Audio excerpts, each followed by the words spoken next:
Space Dandy. It's about a dandy guy in space. Seriously, that's what it says in the show opening. First off, let's round off some pointless facts we probably all know by now. For example, it was created by Shinichiro Watanabe, better known as the creator of Cowboy Bebop, considered to be one of the greatest animes of all time, and Samurai Champloo, which is considered to be a pretty good show. It was worked on by Studio Bones, they worked on Bebop as well as Full Metal Alchemist. It was the first anime to be dubbed in English, then subbed in Japanese. It was proudly showcased on Toonami and Adult Swim, dubbed by Funimation, and then released a whole 2.5 months before Japan's air date. Now that's rare. You know you've got a great show in your hands when you decide to release it to the West before even showing your own people it. And damn right is it an awesome show. It's off the wall, it's goofy, it's balmy, it's colourful, vibrant, exciting, upbeat, and really can tug at your heartstrings at times. More on that later, of course. So, Space Dandy. He teams up with Autotune robot QT and the cat-like weeaboo alien Meow, and he's pursued by an evil monkey scientist named Dr. Gel. Sounds pretty goofy, and yeah, it definitely is. Thing is though, it's not getting bogged down by these fodder tropes in anime you're probably sick and tired of, like the dweeby teen protagonist with harems, or oh, we've got to go to the high school because prom's tomorrow, or arg, I am edgy and I am sad and I have no emotions but everyone loves me, you know, all that crap. None of that, no. We're not letting any of that in Space Dandy. Space Dandy kind of exists in its own plane. It's just a big old mixing pot of all sorts of crazy balmy stories, weird off-the-wall characters, and much more. Let's start off with the voice talent. Space Dandy is voiced by Ian St. Clair. You might know him as Brook from One Piece, Whis from Dragon Ball Super, and many others. St. Clair's performance as Dandy, it is absolutely brilliant. He's got that fantastic baritone voice you know and love, but he's also really upbeat and energetic. All his humorous lines just hit home and will make you burst out laughing. And yet, at the same time, he's able to tug at our heartstrings during those sad, sad moments that you're likely going to be coming across. There is a very talented cast of voice actors with great performances all around. In fact, the Japanese dub is still pretty damn good in itself. It also has different jokes. Maybe if you've done watching the dub, you can check out the sub and see how it differs. Space Dandy is a very visual-centric show. It has a lot of vibrant colors that stand in stark contrast to the dark emptiness of space. Space Dandy's opening is also pretty damn good to watch as well. It's just so much flowing around in the background, smoothly transitioning into one another, all to the tune of a pretty funky Japanese song. There's quite a lot of bizarre designs for the settings, aliens, and ships. It just oozes imagination. And it's got some great animation across the board, chock full of some hilarious facial expressions that will definitely put a big grin in your face.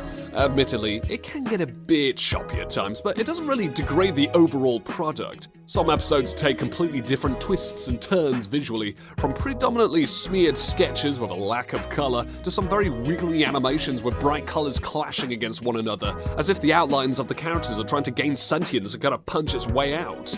As you can imagine, a lot is going on. There's one particular standout episode visually. Season 2, Episode 11, Another Dimensional Tale, baby. Dandy ends up discovering the second dimension. In this episode, it mixes up its hand-drawn animations, representing third dimension in his universe, with nothing but CGI for the fourth dimension, a pixelated 2D side-scroller shoot-'em-up universe, you know, a bit like those shooter games like Galaga, that represents the 2D universe, and then finally you get the 1D universe, which is represented with a wild squiggle with faces popping out of them. And of course there are some very flashy visuals showcasing the transition between each other. So how does the writing hold up? Space Dandy has some great writing. Dandy is a simple creature. He loves booty, and he also loves boobies. In fact, that's one of his favorite restaurant chains. It's called Boobies! But thing is though, there have been some people who probably turned their noses up and gone, oh well, that's probably all the humor is. It's just dirty jokes like that. Nuh-uh, girlfriend. There is so much more to Space Dandy, so if you can fight through at least 10 minutes of the show, then good on ya. You're in for a treat. There's a lot more going on here.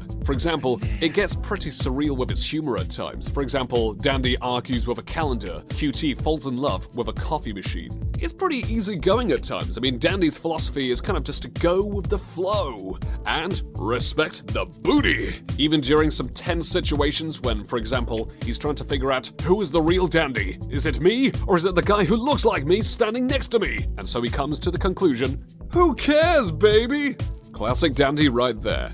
It gets pretty dark at times. There are deaths aplenty in the show. Sometimes characters don't make it out to the end of the episode, but suspiciously appear in the next episode. In fact, some episodes are just left on a ridiculously bleak note. Other characters are completely forgotten about. As long as you're no stick in the mud, then you're not going to be too bogged down and bothered by it. It's going to be breaking the fourth wall countless times. For example, the somewhat incompetent narrator will probably argue or criticize with the characters, and vice versa, even going so far as to question the nonsensical plot at times.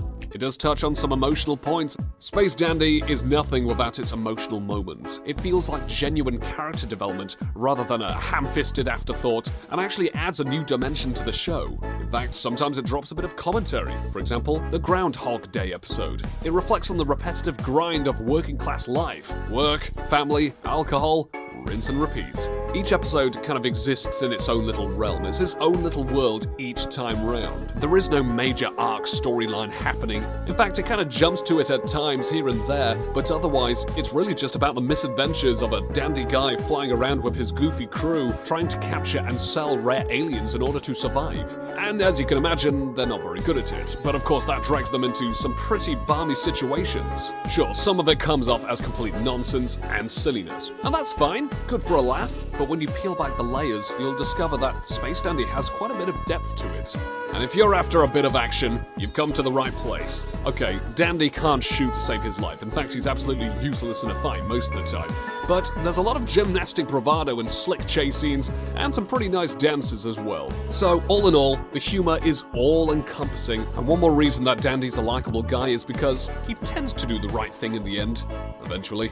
A fan-favorite episode has to be A World with No Sadness, Baby. It's very left field, this one. Specifically, its drastic departure from the silly tone of the series on the whole. Dandy wakes up in a weird world full of strange creatures. Where could he be? The visuals are much more surreal and colourful than beforehand. Very creative designs for the environments and characters. And there's a lovely lute solo, which is a classical guitar transcription of Maurice Ravel's Pavane for a Dead Princess. Now, the fans have done some great covers for this scene. Check them out on YouTube if you really feel like it. This episode will undoubtedly stick with you. Admittedly, Space Dandy is not consistent with its quality of episodes. Just like Cowboy Bebop, there are a few episodes where it's kind of just, you watch it, whatever, forget about it. But there are undoubtedly a big chunky handful of episodes that will make you burst out laughing and stick with you, or just kind of cut you down a bit, maybe at the end or just throughout. All in all, Space Dandy is undoubtedly a great anime. Sure, it's got a few bits of fluff, but there are some notable deep cuts with this one. You should definitely watch it. It's good to watch with a handful of buds late night. That's what me and my old flatmates did, and we had a lot of fun. Let me just say thank you very much for checking this editorial out. So, if you want some more, please share some lovely comments, give the video a like, and subscribe to Lord Daedryth. He's got anime abridgments and all sorts of goofy bits of content you'll love. And of course, check my channel out. It's Jake the Voice. I've got interviews, I've got radio show stuff, I've got comic dubs, and more. So this is Jake the Voice signing off. Stay dandy, baby.